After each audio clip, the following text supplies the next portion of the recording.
Welcome, Knicks fans, to episode 57 of the Worldwide Knicks podcast. Omar here alongside with Alex and Rafa after a very exciting Knicks week of basketball. How are you guys doing tonight? I'm good, thanks. Apart from bit of a dodgy cold, so you can probably hear in my voice. But yeah, a really crazy, interesting week. So yeah, looking forward to it. Better than expected, considering the week we could have had and Right. the one we ended up having. So it could be worse, uh, Yeah, as it was. Alex got the flu game going on right now. He's activate Jordan mode. Hopefully he doesn't activate Scottie Pippen mode. So yeah, that's that's the way to go there. Two very painful Bulls references there, but like Alex, you mentioned, a little bit better than anticipated. 3-1 this past week, which I think Rafa had that right, if I'm not mistaken. Right? Did you predict 3-1 last week? I think you did. I think I did. I Yeah. I, I think I got. And, Did I get the games right? Maybe I did. I don't No, know. no, I and, think I and think you might have. I don't know. But we ended up splitting in Philly. So one win, one loss against the 76ers, win against Orlando, and a win against Utah. So 3-1, solid week, closing in on the All-Star break, which is this coming weekend, which should be fun. But the trade deadline was the other day, and we had Brutus Gorham on from Knicks Spaces last week, and he talked a lot about trades, a lot about players. Not a lot happened for the Knicks, and they ended up getting a player that none of us talked about at the time, which is former Villanova standout Josh Hart from the Blazers, Jalen Brunson's old teammate, and the Knicks sent out Cam Reddish, a lottery protected first round pick, and for other purposes, also sent out Svi Mihailuk and Ryan Arcidiacono. So, Alex, no more you and I advocating for 5 to 6 minutes of Svi every now and then. So, that dream is dead. Thank God. But I guess the big story here is the Knicks finally got rid of Cam Reddish. And, he's been on the bench since December and hasn't gotten any meaningful minutes with the team at all, even when there was injuries and foul trouble and things of that nature. So I remember thinking back to when we made the Cam Reddish trade last year, and, Rafa and I were foolishly over exuberant talking about a fleecing of the Hawks. And Alex had the accurate reaction, which was to be a little bit more measured, right? So I guess, Alex, do you first of all take your victory lap about Cam Reddish, and second of all, is this kind of one of the on the lower end of deals that this front office has made since Leon and company took over? yeah, I mean, I wouldn't say I was like massively against Cam or anything. I just saw what happened with the Hawks and just thought, there's a few red flags there, and it just turned out that even when he was traded, that I'm not his biggest fan, but I've said many times over the course of the last year that there was definitely a role there for him. I've been banging on about this for so long that the Knicks really struggle, especially at the three spot, and we've talked about how RJ is not potentially really a three, but even then there's no backup to him, which is forces I think a lot of these heavy minutes that he gets given.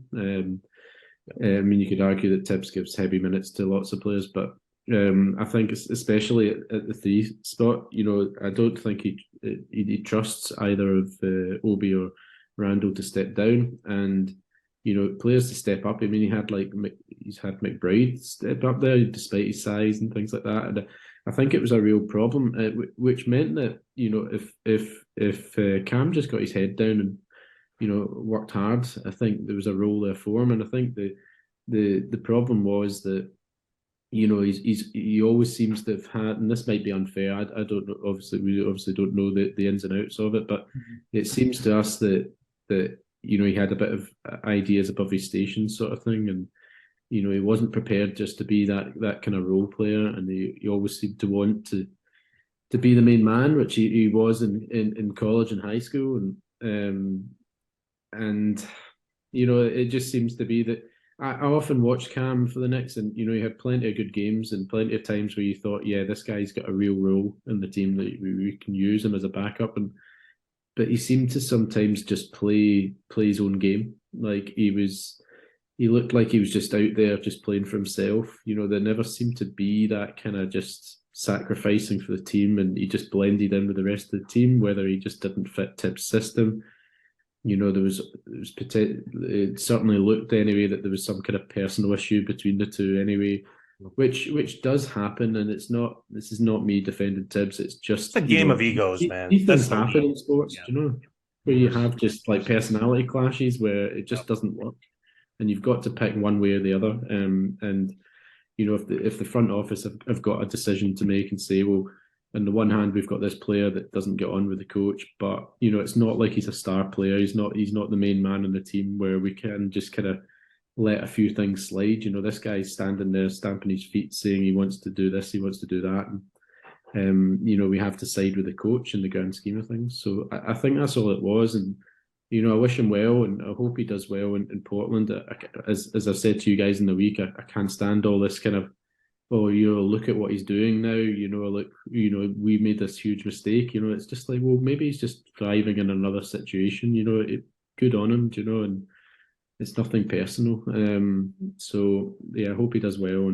And Can we we mention real quick yeah. that Portland seems to be this like rehabilitation center for the NBA now? Like Melo went there to revive his career. Like bunch of like players, they just happen to like, oh, Portland's like, I guess we'll give this guy a shot, and it kind of rejuvenates their stock for whatever reason, and then they're on to the next thing. But Rafa, what were your thoughts on the Cam experiment? Oh, I think it failed tremendously, Yeah. and I will always believe that Cam Reddish was not a pickup that Tibbs ultimately gave the yes, let's get him. It was a pick like, oh, we got him, Tibbs. What are you gonna do about him? Well, nothing, because he was not a Tibbs guy. You look at Josh Hart and we compare the Tibbs guyness. It's well, Josh Hart is, Cam Reddish isn't. Yeah. And you can just say it's like how was it, how much time, sorry, did Cam Reddish had to wait to learn the playbook before he actually got a minute in the team. Yeah. So that, obviously, looking at the players, Josh Hart seems like a better fit with the Knicks of what we need. So obviously he played his role, and ultimately, well, he played well in his one game that completely won over MSG and Knicks Twitter in general.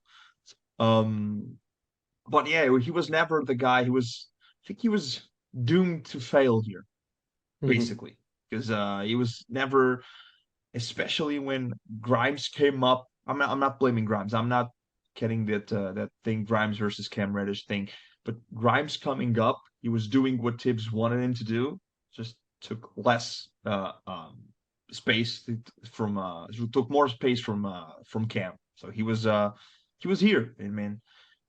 Ultimately, we gave up 2 first-round picks and Kevin Knox to get Josh Hart, which is not amazing. 2 picks, one heavily protected, and this one is protected as well. But ultimately, what we gave up with Ryan and Svi as well. So yeah, but I mean, he never really had. I don't think he really ever had a shot here. He was last year he didn't play, and then when he played, he got injured. He was given those last late season minutes that Obi got. It was the only time Obi got as well. And this year he played when Grimes was injured, and then Fournier was no good, and then they went out of rotation, and that was it. It was Cam Reddish's. He had a big shot against Memphis, I think, to go to overtime. That was well, it's what he did here, basically. He was never a Tibbs guy. I mean, it's not it's not a knock on Tibbs. Tibbs obviously has a style he likes to play and players he likes to bring in. Josh Hart, he wanted Josh Hart in Minnesota, couldn't get him, and he got him with the Knicks. So it's Yeah, well, good luck for him. right. Good luck for him in the Blazers playing meaningful minutes with the Portland Trail Blazers. Nice. So I mean, the thing about Cam, guys, is like it's always going to be hard. And again, Alex, you pointed this out when the trade happened. You're getting rid of a guy who's not in the rotation, and you're acquiring a guy. It's going to be hard for somebody with such an ironclad rotation like Thibodeau has to be able to crack that rotation. He wasn't able to. And I think Cam Reddish's ultimate legacy is how much Knicks fans cling on to mediocre players, right? Yeah. Like guys are out of the rotation.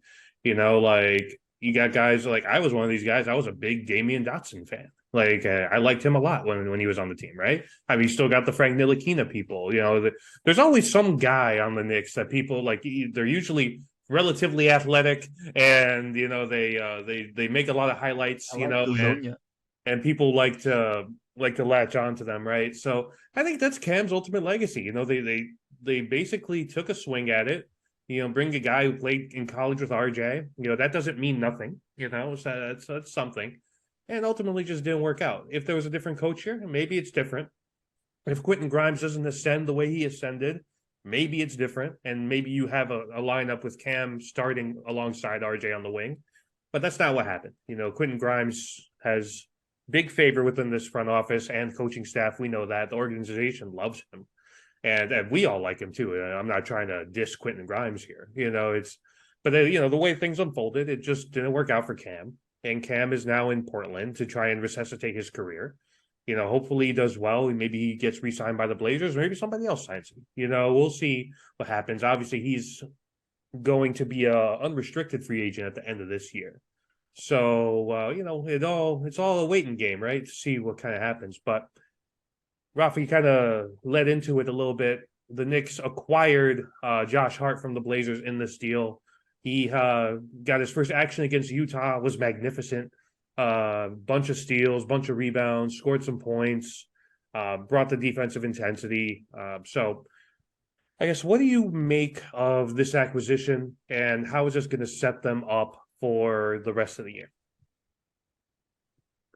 Well, I mean, it's exactly as Rafa said. I think he just seems like he's obviously. I mean, Tibbs has obviously talked so much about him over the last period that he's such a Tibbs kind of style player, and I think that's a big deal. And I was actually going to ask you about the difference, because when the Cam deal went through, it seemed to have been kind of without kind of Tibbs sign off, and I just think that's possibly an interesting dynamic. The fact that now they're going for players that officially he's not just signing off, but he's actually actively demanding and wanting. So you can thank for that, Alex. It's all because of Evan Fournier, because they signed Fournier in the summer. Well, we need more offensive range and versatility to help Julius and help RJ.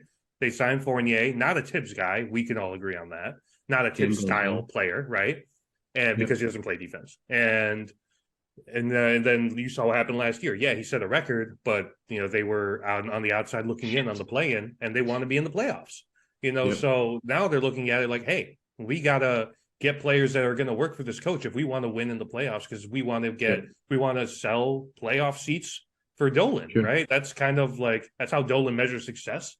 Being able to sell playoffs. Yeah, I mean, I think Kemba are even a better example than Fournier, because from what I remember, Fournier was at least signed off by Steve Clifford, who's close to Tibbs. Right. So it clearly seemed that Tibbs had got the okay about Fournier. So, but Kemba just seemed to be one straight out of kind of, well, we want you to change your offense and change your style of play. So here's felt like a Worldwide West deal, didn't it? Like them getting Kemba. Exactly. He's like, it's a big name, New York kid, let's get him type thing. Yep. So I know we should have seen that coming. There were so many red flags just against exactly what's happening with what happened with Cam. So, but no, back on topic with Hart, it's hard not to kind of get totally sucked in by the just the enthusiasm, the kind of total team first guy, and just exactly the sort of player that New York fans will just adore. So Clyde said in the commentary the other night, the ball just seems to get attracted to him. He's like kind of magnetic. He's a small guy for getting that many rebounds. I think he's in the 99th percentile or something for rebounds for his size in the league, and the ball just seems to attract him. And I think with him and quickly, you've just got some fantastic rebounding stats for the size. So yeah, I think he to me looks like a player that you could really rely on kind of crunch time minutes, especially in the playoffs. So if we get their playoffs, then he could be a massive part of it. Yeah, I agree with what you said. It's like Josh Hart. I always liked Josh Hart. He's like kind of guy. He's not a very flashy player, but I always liked his style of play. So when we picked him up, he kind of is the player we discussed last week with Brutus, a guy who can play defense, a guy who can battle out there. Yeah. He's well, I like him more than Grayson Allen, for example, but that style of play that does he does the dirty work. Rafa, is he a Grayson Allen style player? No, I mean, different. I was going to go there too. No, it's a different. It's the guy who does the dirty work. Yeah. Well, Grayson Allen does a different type of dirty work, but that's a fact. There you go. But it's a type of player. He can play defense. He can play multiple positions. According to Tips, he can play the 4. I'm hoping if he does that Obi dies. Dude, if he plays the 4, I always how many times Clyde would make height references? He'll be going up against some 6'8" guy, and they'd be like, "Oh, Hart's only 6'8", folks, or 6'5", folks. This guy's 6'8". It's oh my god, prepare yourself for that. I'm waiting for Hartenstein and Josh Hart just to make plays with only the two of them, just a 2-man game, so Clyde can brain freeze. I'm loving it. But yeah, man, I like the pickup of Josh Hart. I agree with what you said also, Omar, about getting a Tibbs guy finally, because they tried something different. I don't think that even Fournier or Kemba was Tibbs was not okay. This is the guy. Okay, let's get this guy. I think Fournier might have been a plan B. Some might say, but they tried something different and it didn't work. And Josh Hart is a pickup that, even if they needed to overpay a bit, because those pickups are not Tibbs's guys, I was like, okay, maybe we need to give this coach we are with something he wants and he needs, even if we have to overpay a bit. Instead of giving 4 second-round picks, it was or 5, then the real number from this trade deadline to get Josh Hart. It's like we need him because he's our coach, like him or not, if he's going to leave or not. Well, if you have the coach and he's your coach, you need to give him players that he wants. If you're not doing that, even if you don't like, if you have him and you're sticking with him, you need to give him players. I'm not giving the players you want because you'll be gone at the end of the season. It's stupid. So I get the pickup. I like the pickup, Josh Hart. From the game we saw, I think both lineups flourished with him. The second unit looked so much different. And the Tibbs maintained his rotation, but there was clearly a man who was desperately trying to stay in that role. It was Deuce McBride. And the minute Josh Hart was in, we all knew that Deuce McBride was out of the rotation. His defense wasn't amazing.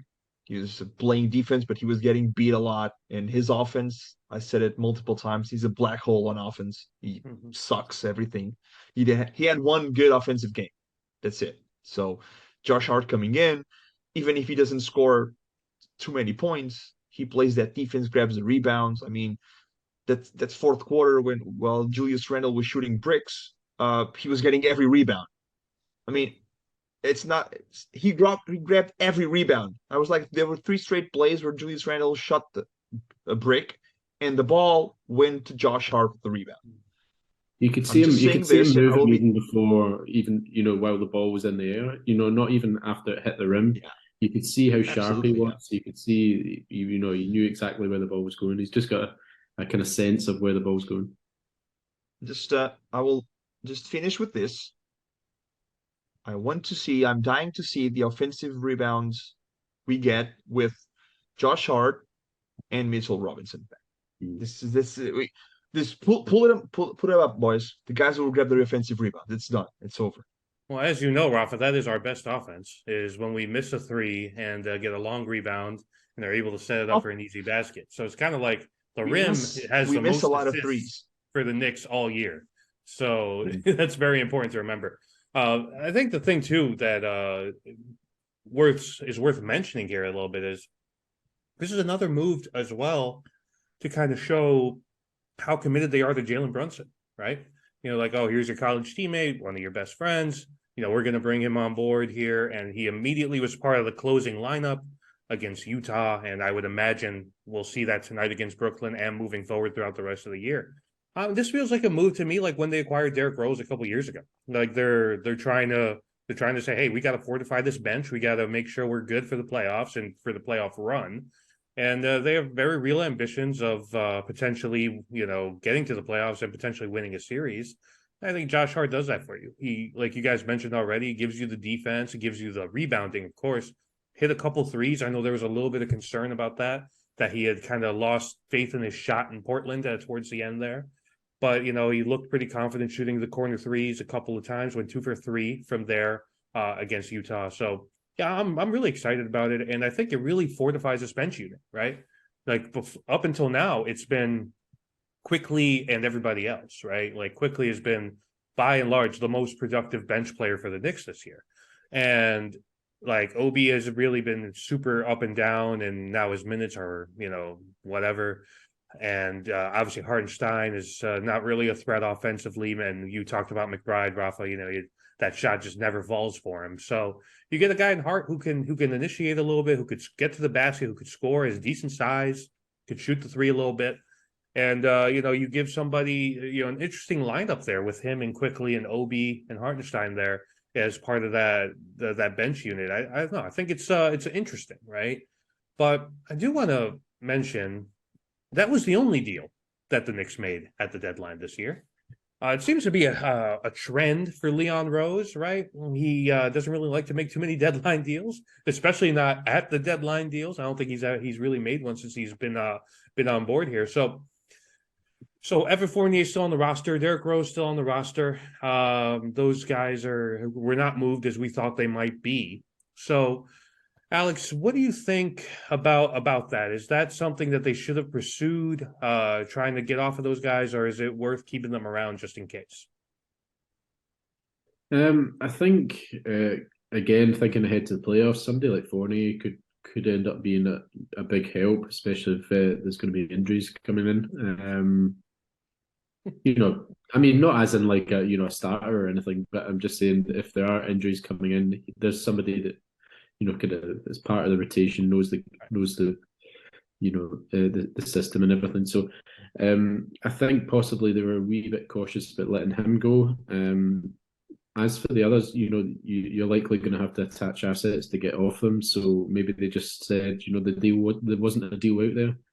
I mean, for everybody that I see that says, oh, you need to just get these guys out the door. Like it's more complicated than that. These guys are under contract, and you have to have a willing buyer. So, Only if maybe you just attach 5 second-round picks, Alex. That's what you have to do. If you attach exactly. 5 second-round picks, you get rid of anybody you want. Why did we stockpile all these second-round picks if we're not going to just attach them to get rid of the players that we that we want to? So, So I don't know. Yeah, I mean, we're obviously not privy to all the stuff that goes on. The phone calls that are made, but I'm sure that phone calls were made to try and get off. I mean, there was a late rumor about Rose to Chicago, but thankfully that didn't come to anything because it would mean that Levine would come to New York. So I totally forgot about the late Levine stuff. I mean, not to derail the topic. I mean, what was your guys' reaction about those rumors?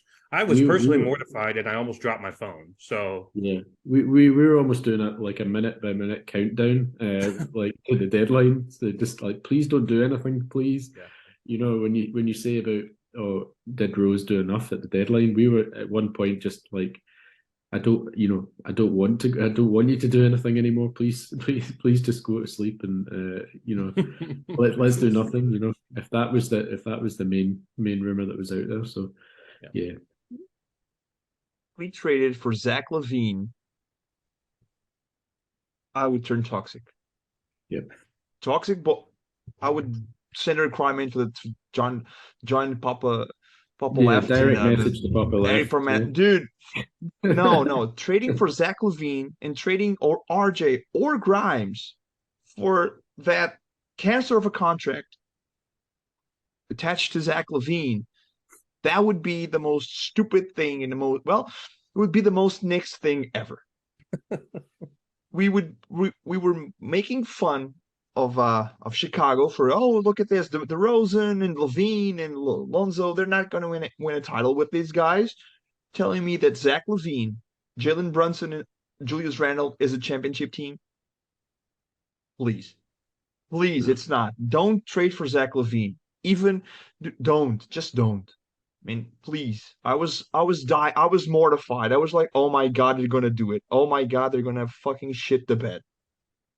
Especially attaching the picks for him Yeah. as well. It's like, well, Chicago should be giving us the picks, to get off that Yeah, to deal. get off of that big of a contract, right? Yeah. Ridiculous, It was three picks: Grimes, Obi Fournier, was in there, or right? whatever it is, Yeah, I for think LaVine. Obi Like, oh, quickly was yeah, mentioned. Obi for LaVine and Goran Dragic. Like, Oh yeah, it's tragic. The corpse of what Goran is that? Dragic still hanging around the NBA. Yeah, and the Yeah. corpse of Zach LaVine, 50 million. Come on, please, no. Zach LaVine is the worst trade the Knicks could have done, and it would be stupid not to trade Quentin Grimes for Utah for Donovan Mitchell, and then 6 months later trade for Zach LaVine, Right, trade him for right. Zach LaVine. It would be like, what are we doing? Even RJ Barrett, number one, with target on the back for Knicks fans. That would be the dumbest thing. If I was a Chicago fan and I would get 3 first-round picks, Obi Toppin, RJ Barrett, and Derrick Rose, or whatever else, for Zach LaVine, I would cheer in the street. Yeah, be doing somersaults down Michigan Avenue, man. You'd be going crazy. Safe, Um, man. like, yeah, when the Levine things were the rumors were that, I was like, please no. Because it's a great point that you make, Rafa. Like, if we weren't gonna give up Quentin Grimes or Donovan Mitchell, damn as hell sure we're not gonna give him up for Zach fucking Levine. Like, what are we doing here, right? Like Mitchell's contract's a little bit better than Levine's, and he doesn't have the A better history. player. He's just a better I player, mean, overall. And but back to the Fournier and Rose thing. I do agree with what you're saying about Fournier, Alex. I was really anticipating Rose to be gone though, because I do feel like he can contribute this year as a backup point guard on a team that is looking to make a deep playoff run. Maybe a Denver, is looking for somebody as to kind of anchor that bench unit type thing. But The it didn't Bucks were happen. linked as well. Yeah, yeah, and Yeah. it didn't happen. And Rafa, you mentioned before we started recording about maybe he's angling to kind of become a coach eventually, type thing, and maybe that's why he's not pursuing the buyout. I'm not mad at the team staying quiet at the deadline, though. Ultimately, I feel like a lot of teams who make big deals at the deadline, which we're about to talk about one in a second here, those are teams that are poorly run organizations. They're panicking at the 19th at the last hour, right? And they're trying to make a big splash and salvage whatever's left of their season or whatever the case may be. And the Knicks right now, they feel like they're not that team. They feel like they're on a pretty good trajectory to make the playoffs, and they like that. They have an all-star player and a second player who should have been an all-star, and an ascending young player in RJ Barrett, and another ascending young player in Quentin Grimes. I mean, they like what they have. They like the core, right? and Emmanuel Quickly. Respect to Emmanuel Quickly. He's been playing great. Yes. Hey, let's get I'm saying Stacey it. Patton I'm on the saying show it. so we could talk about his future all-star trajectory that he likes to talk about so much. But But yeah, so ultimately, I think that's a good thing. But let's talk a little bit, guys, about the complete opposite situation across the river in Can I Brooklyn. talk? Can I talk about as well about the deadline no moves? Oh yeah, go ahead. I'm sorry. Dude, John, I thought you had nothing to I say mean, on the matter. You just want to talk about Levine, you know? no man, you got me riled up with Levine. Oh, there you go. I think Fournier. I actually think that they're saving Fournier for that cap tr bigger trade because trading Fournier right now would be a dump. Like adding him to Obi, and you would need to add Obi or picks to get rid of Fournier. And if it's a bigger trade for a star, supposed star, I think Fournier's money is a big. If we traded Fournier right now, we needed to get money back because the teams, well, depending on what team we traded him for, to. So it's we need money back, and you know how many years that guy would have with the money. So I think they kind of looked at trading Fournier, but not too much. Because saving that contract, I think off season, I think he's gone. And he even made a comment about on Twitter. I don't know if you guys saw that, Evan Fournier, about it. Well, I can unpack my bags now. Okay, he's uh he's being super professional about it. I mean, at least well, through the to us, the Knicks fans seeing. And we didn't even mention the all the Obi Toppin rumors. There was a lot of Obi rumors. They wanted a first round pick for him, unprotected. I can understand they're running the Knicks wanting a first round pick for him, unprotected one for Obi Toppin. I mean, can you ask for an unprotected first round pick for a guy that was playing 10 minutes? I mean, it's kind of weird about it. So I get trying to get the most assets possible, but if you're paying 10 minutes a guy, I mean it's tough. It's not like the Warriors getting Peyton who didn't play a single minute this year. So yeah. I mean, do you think that they should just throw the white flag in on Obi as a Nick and just kind of maybe sell him off in the summer? Now that again that Julius has had another All-Star campaign, and you know he looks like he's here for the long haul. So, is that something you think they should look into? Absolutely. He can crack the rotation with Julius Randle playing like this, and Obi is not on the same level. I don't know if he can be on the same level. Let him just do what we you did with Cam Reddish. Just let him go. I mean, people will move on. So it's done.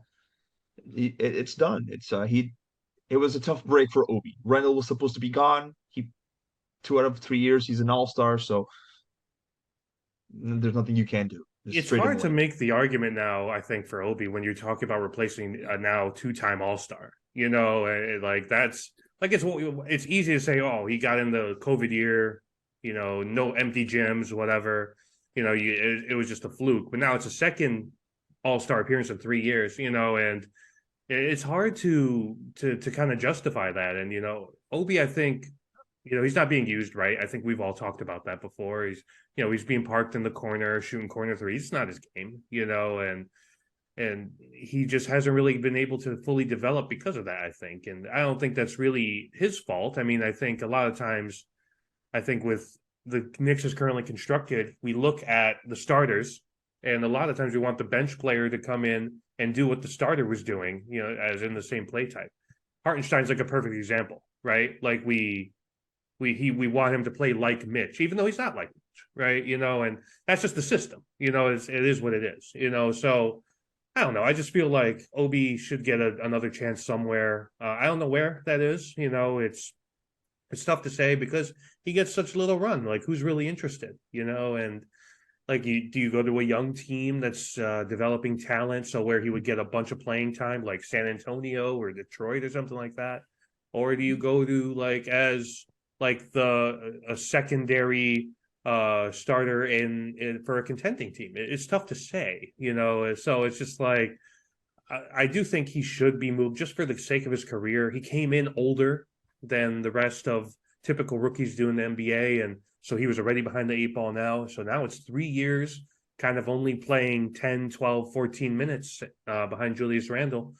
And Julius doesn't get hurt, man. That's another thing. If he was behind Anthony Davis, you could say, oh, okay, Anthony Davis, he misses games. It happens, So, but Julius, I mean, he rarely misses games. So it's something I think they should really look into in the summer. Alex, do you have any thoughts on that? Yeah, no, I was just going to say. I mean, I think what people forget about Obi is that, as you say, he came into the game late. He was supposed to be one of the most NBA ready players in that draft. And he came in his first season. I don't know if you remember the first few months, he was almost unplayable. Yeah. He was absolutely terrible. Like, we had conversations on the pod of oh no, we've made a mistake here, and that's how I felt at the time, that he did improve, he get there, but his progress has been so slow, and I don't know if, because, I mean, players develop at different ages, but you'd think if there was something, some serious kind of star spark there, that we would have seen it by now. His game is quite limited. He's very good at certain things, but he's really poor at others, and it doesn't seem to be any huge sign of development there. So, the only thing I would say for him is that, and it's my major criticism of Tibbs. I know you make sure you're sitting down for that. That Tibbs just isn't an adaptable coach in style of play. I mean, Tibbs does make adjustments and things like that. I think that's a bit of a myth, but just as in, like, he doesn't have a plan B, and I think Obi would be, even in the form he's in just now, would be a good backup to Randall. They're very different players, and the same way that I hoped Hartenstein would be a good backup to Mitch, and that they're so different.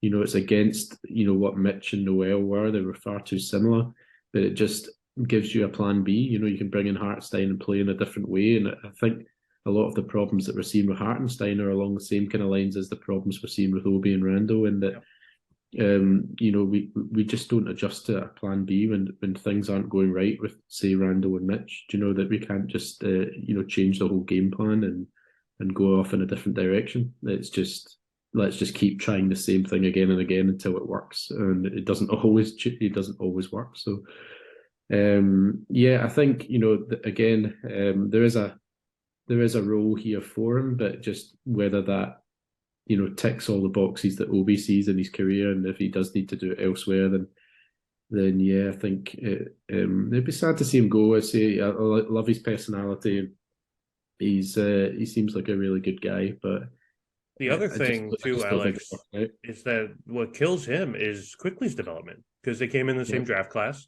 and Quickly has made strides as a defender, as a shooter, as an initiator in so many ways over when he came in as a rookie. And Obi's still the high-flying, dunking guy who hit an occasional corner three. And that hasn't really changed much, and he hasn't really added a layer to his game, whereas I feel like Quickly has. And that hurts him. And Grimes' development, it hurts him. All these things. I feel like Obi could be an interesting player if he was in Charlotte, catching lobs from LaMelo Ball all the time. That team plays at a crazy pace. He probably needs something like that, and right now, without the pressure of having to win all the time. Yeah, exactly. They're a young team. They don't care. They're developing. They're happy just to have highlights, and have a player. If he makes mistakes, he's not going to get pulled out, and right. That kind of thing. But guys, let's talk about man. Oh God, I'm sorry. I mean, that's the thing. Like, we didn't get to see enough of Obi playing, because he plays 10 minutes, 10, 15 minutes. I mean, and we utilize him on short. Yeah, it's a short leash, and like Quickly had time to, and when Quickly's in the game, we get to play to his strengths. Get running that second unit, we get to play with it for his strength. And like Obi, we saw Obi's strides of Obi being good off the bench, but that strictness Alex mentioned about Tibbs is like 10 seconds and I gotta pull Obi.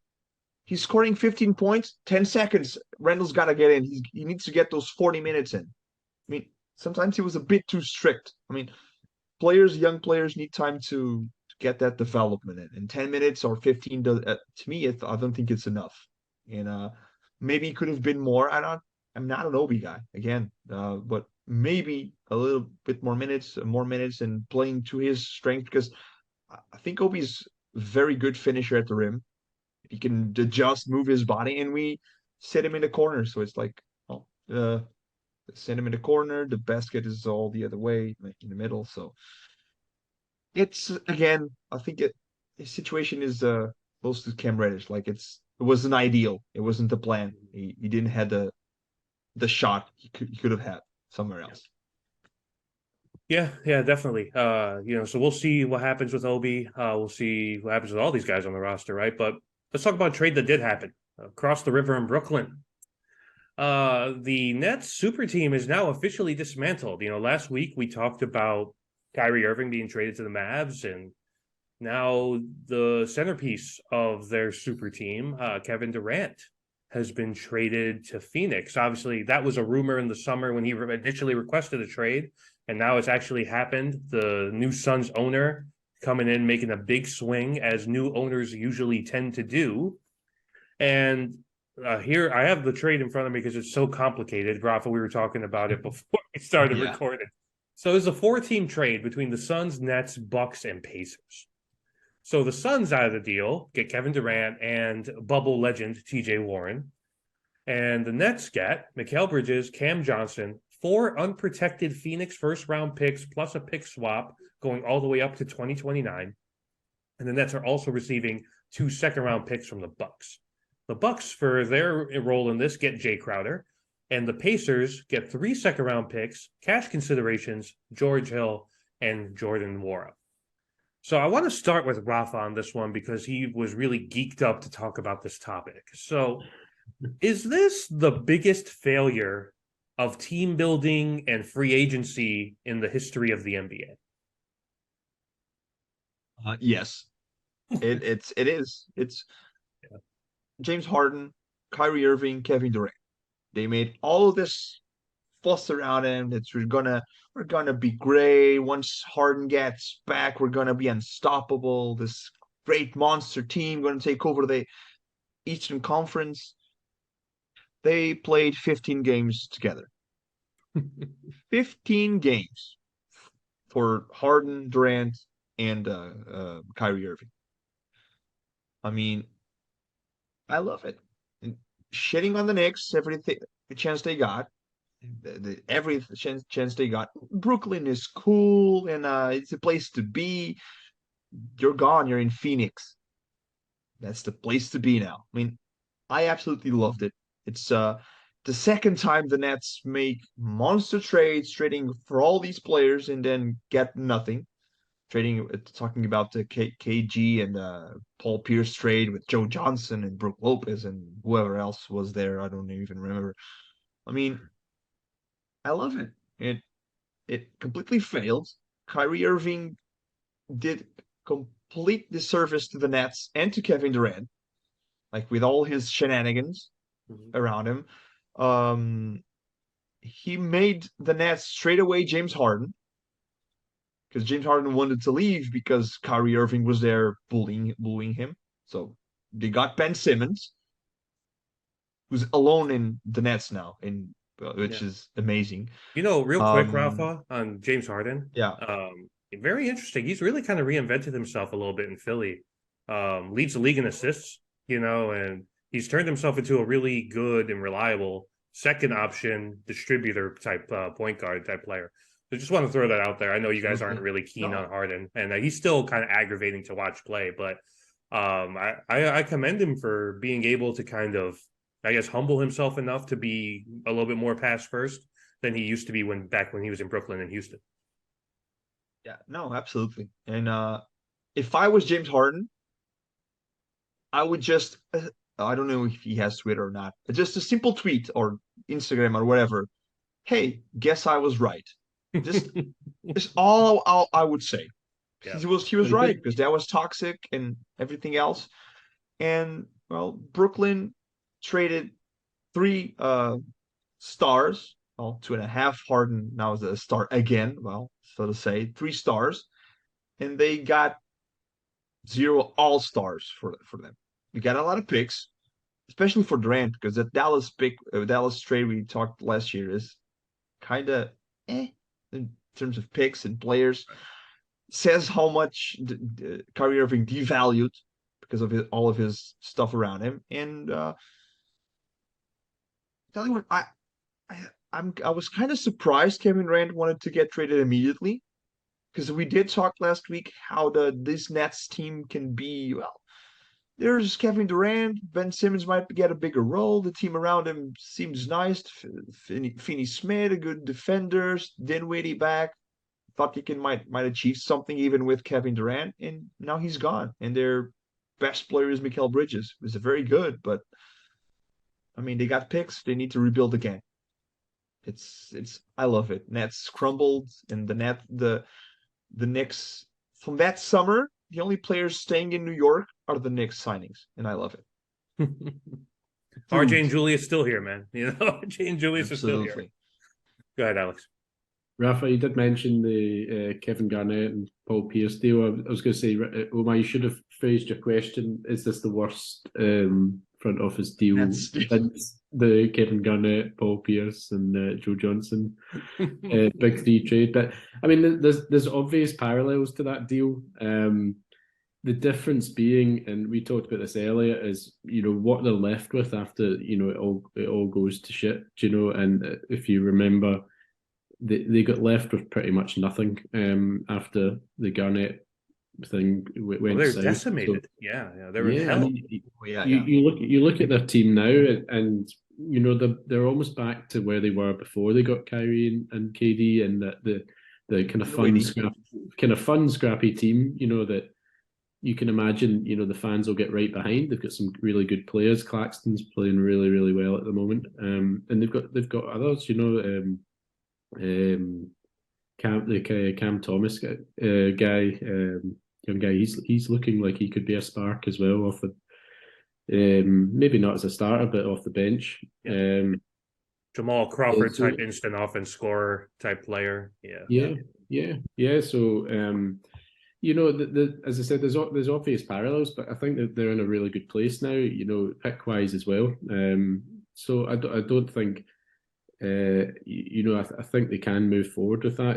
It's where they go. I mean, I think basically what's happened with them just highlights again how careful you need to be with your star hunting. And we've mentioned already about how Rose was really cautious at the deadline, and I'm just so happy to have a front office that is a bit cautious after everything we've had over the years, and just seeing where we started out. As part of our rebuild, looking across at Brooklyn and just seeing, well, this is what we need to do. We failed to get Kyrie and KD. The reason they got Kyrie and KD is they had a fun kind of fun team that could really work from there. And they just needed those stars to kind of put them over the top. And we thought, right, well, let's rebuild slowly. Let's build up this kind of roster of players where we've got a good, solid core of young guys to go with. And then when the time's right, then we can make those big deals. And I think that's still the plan. And it's just the right deal hasn't come along yet, or maybe we just aren't quite there yet with our young core. So I think it's just a warning sign. And again, hopefully. Rose is taking that on board, and how quickly it can all go wrong.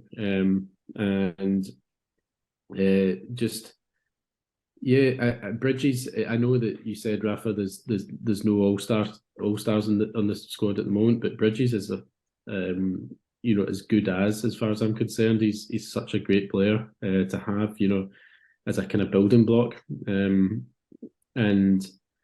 Yeah, he's somebody I absolutely loved in that draft, and I'm so gutted now seeing how Knox has turned out that we never got him. Don't worry, Alex. He's coming. He's coming for the Villanova reunion in a couple of years. Again, talking about Tibbs players, that he would be definitely a Tibbs player.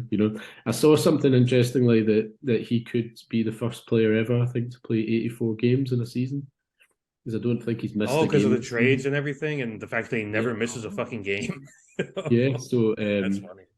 Yeah, and obviously Phoenix have played more games than Brooklyn have, so that would be interesting if he could keep that run going. But as well, he got compared deal wise to OG, and if you see how many games OG misses, talent wise, they're probably not that far apart, but just the fact that he doesn't miss games is massive. So yeah, they do have some nice pieces there, but hopefully tonight, I say this is an opportunity to finally get over the hump and No, beat this. don't say. Oh my, you said it. No, I say Damn it. I say Predictions every coming soon. time. It's okay. Oh my God, um, you We've got to jinxed do it. it. Please, just give me this one. uh, here's my Just thing on one. this, guys. Like the problem with the Nets, it's not so much that a free agent assembly of talent failed. It's really more about the way they carried themselves, and not just them, really, because like I feel like there's two sections of Nets fans. You got the people who were like fans back in the New Jersey days, remember Jason Kidd and Vince Carter and all those guys, and even before that, with the Drazen Petrovic and all that. But then you have like new gen Nets fans who kind of just hopped on as soon as the team got good and got Durant. And those are the annoying ones, right? So I feel bad for like OG Nets fans who were supporting this team back in New Jersey. Because they've watched two cataclysmic kind of free agency trade collapses in the last decade. Like that's not great. And but it is such like a failure in organizational structure because they just gave the keys to Kyrie, KD, and Harden and let them run with it. They're like, oh, we don't need a real coach, or they get fucking Steve Nash and he gets fired. They don't go anywhere with him. Like, oh, well, we do this. We're this, we're the cool thing. Blah blah blah blah. It's just like you gave all this. In a way, it's like during this era of player empowerment, they're kind of the case study for why that's a bad thing. Not saying that it is, but it just failed so miserably, because this was supposed to be a team that was going to run the East for the next 5+ years, right? Where you have the remainder of Kevin Durant's prime and Kyrie to still be there as that second guy. Then you get Harden. It's like, all right, who's going to beat this team? And apparently everybody, because they couldn't get out of the second round. And when I look at, but I think I told you guys this recently, like the Nets right now, as constituted with all these players, they're a fun league pass team. Like Cam Johnson can play, Mikal Bridges, you mentioned it, Alex, Dinwiddie, Finney Smith, Cam Thomas. They have a lot of interesting wing players, 3-and-D type wing players that, this league seems to covet. And you say, all right, if you throw all these guys in there with like a big like Claxton and like a point guard like Dinwiddie or Cam Thomas, what happens? And who knows? I mean, the team's still probably going to make the play-in or the playoffs because they have won enough games up until now. And I don't know. It's just I think they'll be a fun team to watch. But this is kind of like a cautionary tale, right? Like this is what happens when you go big game hunting and you don't have the organizational structure to do it. And I think the Nets looked at it like, all right, we're going to get KD. We're going to turn into the Warriors East. The problem is, like, people always want to be the Warriors, don't realize the strength of that organization to become that. One, you don't have a superstar like Steph Curry, who's like humble enough to take a back seat to a guy like Kevin Durant. Two, like you have Steve Kerr and Bob Myers and Joe Lacob and all these guys. This front office is very strong in Golden State, and you don't just manifest that by signing a couple free agents. You know what I mean? So like, who's the Nets? Like Sean Marks says is their GM. I mean, he's all right, but he's no Bob Myers. Like let's be honest here. It's to your point. It's like Kevin Durant won the title playing with an organization that was set with the Warriors, and that the players around there were, as much as you don't like Perfectly a guy built. like, or you can talk shit about Draymond Green, he's a guy who's going to lead you in the right direction. Yeah, for sure. And as much as Kyrie Irving talked shit about LeBron James, you won a title with Cleveland, with LeBron James guiding him into the right direction. And with a guy with your point about Steph Curry taking a back seat, like Kevin Love with the Cavaliers, who took a back seat to let those guys run the show. And at Miami, Bosh taking a back seat. I mean, neither Kyrie Irving James Harden had his team and failed and complained about Houston and everything else, but At they least he got to a never conference final, man. I mean, at least that's yeah, yeah, crazy. absolutely. Yeah. He was the guy who was giving the fight to the Warriors, to those Yeah. that same Warriors team with Kevin Durant.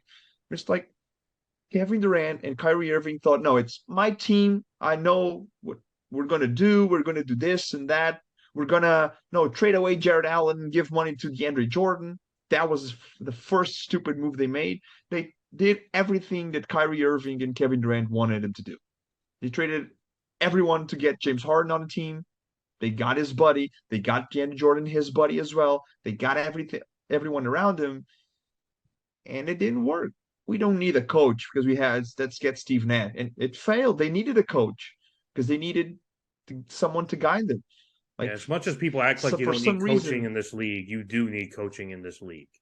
Maybe not the as only much in, time in other sports, but you do need it.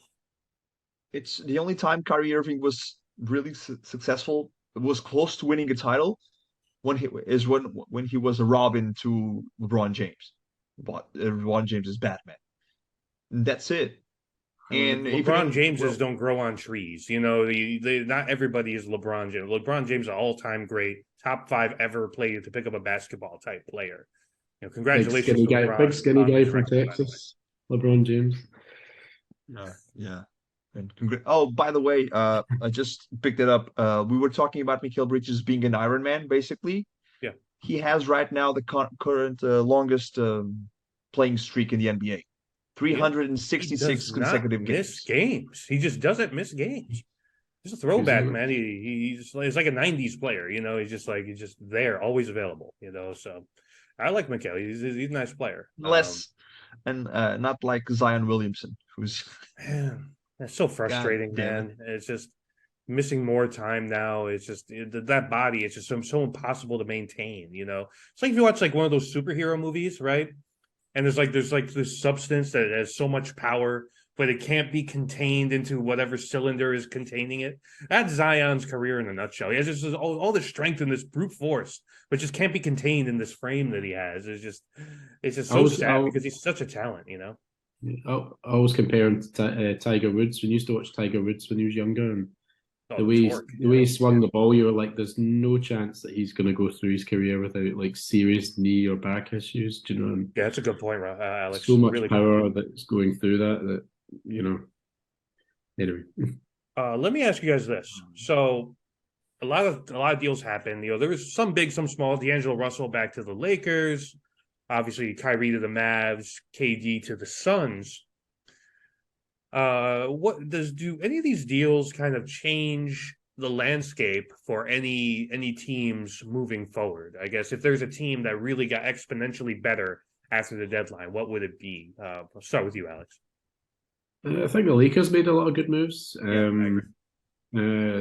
That the guy who is linked with us, Vanderbilt, he's apparently made a great start, big impression. So, New York legend Mo Bamba on the Lakers now. yeah, can't see him getting a huge amount of minutes, but yeah, but yeah, no, they seem to have done well as well. The front office at the Lakers got huge criticism, obviously up to this point, so they almost think have saved their job with this trade deadline. So, yeah. Rafa. It's amazing how the Lakers look like they never have any assets and they still manage to make trades to get this team better. I mean, they get Russell Westbrook and turn him into D'Angelo Russell. Like, he's a better player, man. Come on. I do think that Conley for the Wolves is a better fit for them, like kind of moving forward. Yeah. Just having that veteran absolutely. presence there. I think that's solid for them. He worked well They're with, going with Anthony Durant. Weathers, so. Yeah. I mean, but basically the West got stronger, I think. The Clippers Yep. made a few moves. Obviously, the Suns made a big move. Dallas with Irving. I mean, Ja Morant was talking shit, so time to get hit. Basically it. Well, what a rhyme. But it's the West got way better. And so the West is now well, who's going to look when you look at the West a few like weeks ago, you were saying probably the Nuggets are going to get it because no one else is in that level of the Right. Nuggets. Now you look at it and it's like, maybe Dallas, maybe the Suns, the the Lakers. It's LeBron. I don't think it's I think the Lakers that have played linear. themselves now that they might be in the play-in. I mean, and they were on the outside looking in before. Yeah. So yeah, I think their acquisitions kind of elevate them to play-in territory. No, I mean not title contention, obviously, but play-in territory. For me, guys, I think Phoenix has instantly become a contender in the West. Like they were before the season started. Obviously, Chris Paul has regressed a lot this year. There's no taking that away. But I mean, you add KD and you still maintain Devin Booker. I mean, you have Chris Paul who can still turn it on from time to time. Yeah, I mean And that's Aiton. I don't They know, man. traded for KD and maintained Aiton. That's Yeah, something. yeah. I mean that's a super strong roster. Losing Cam Johnson and Bridges hurts a little bit. Especially Bridges, but you replace it with one of the greatest scorers we've ever seen, still in his offensive prime. So tough to argue that. But one low key one I think for me is the Bucks getting Crowder. I think that's just a really good, smart rotation move for them, and I think honestly, I think they're already kind of like a championship favorite coming out of the East. When you have Giannis, that's what happens. But I think they're probably going to be in the finals now, now that they've added Crowder, because that's a guy who's going to make big shots for them in the playoffs. And that's a guy who's going to really have valuable minutes down the stretches, when they're playing against the Phillies and the Bostons of the world in the East. So not sure if they'll win the whole thing, but Just give I some, do. just give some cover for Middleton as well, who just seems so unreliable. Yeah, that's a good point. Yeah, and Yeah. and Crowder's a vet. I'm whatever on Crowder. I'm not a huge fan of his, but he's hit so many big shots in the playoffs, and he's been such an impact player defensively for so many good teams now.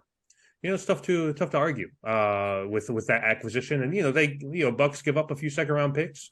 What's a Bucks second round pick? I mean, that's like the end of the second round. It's nothing really. Might as well We've get got a past first these round first. pick, and people dismiss that. So. Right, yeah, exactly. I mean, So our draft picks are relevant. Next week's episode. What do you say, so Rob? a question for you guys after Yeah.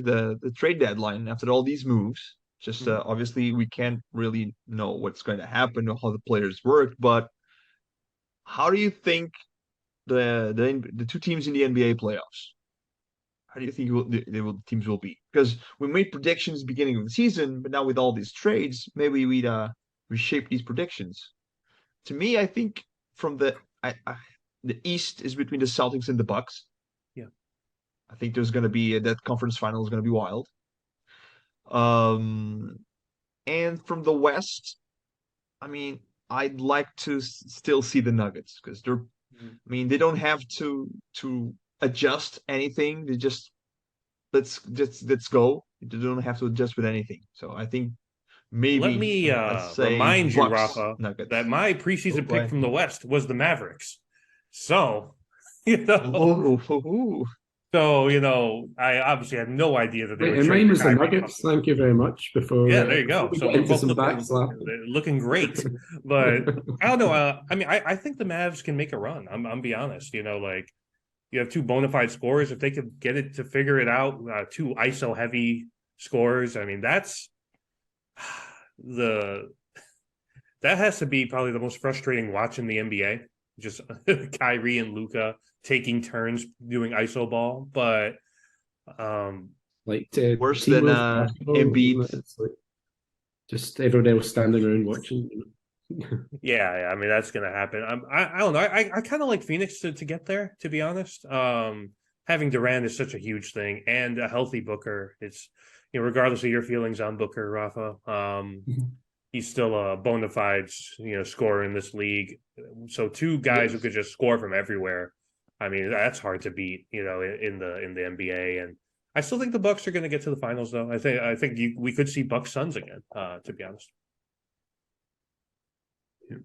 Okay.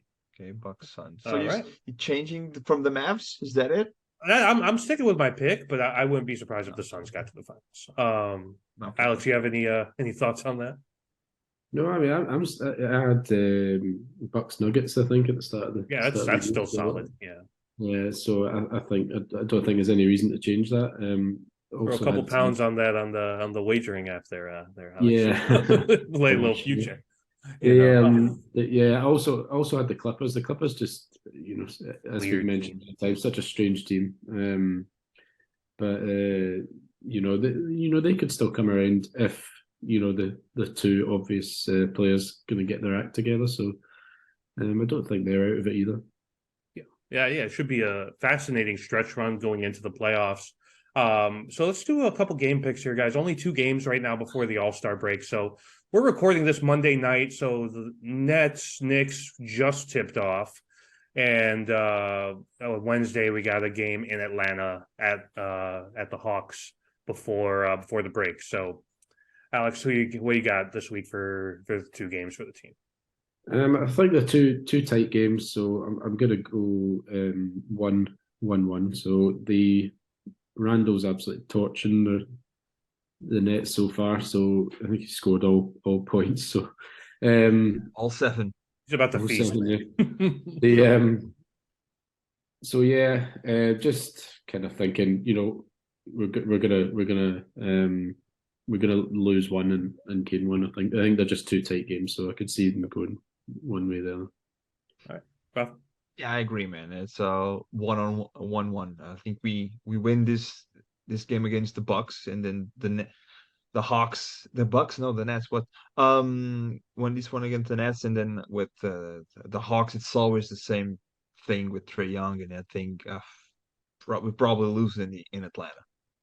I'm gonna go 2-0 because I demand vengeance for the last time they were in Atlanta, and I was in the building, and Of course, they caught the L there by collapsing a little bit late. So I'm gonna say 2-0. Go into the break on a high note. Go into the break 5-1 in your last six. That's solid, you know. So thinking a little positively here. So we'll see how it goes. For with the Knicks this week, of course, like you mentioned, they're playing the Nets right now, so we're gonna stop recording in a second and jump right to that game. So, thank you everybody for tuning into the podcast. You can follow us at WW Knicks Podcast on Twitter, and make sure to follow us on YouTube, Spotify, and Apple Podcasts, and subscribe if you enjoy the podcast. This is Omar, Alex, and Rafa, Worldwide Knicks. Catch you guys next time.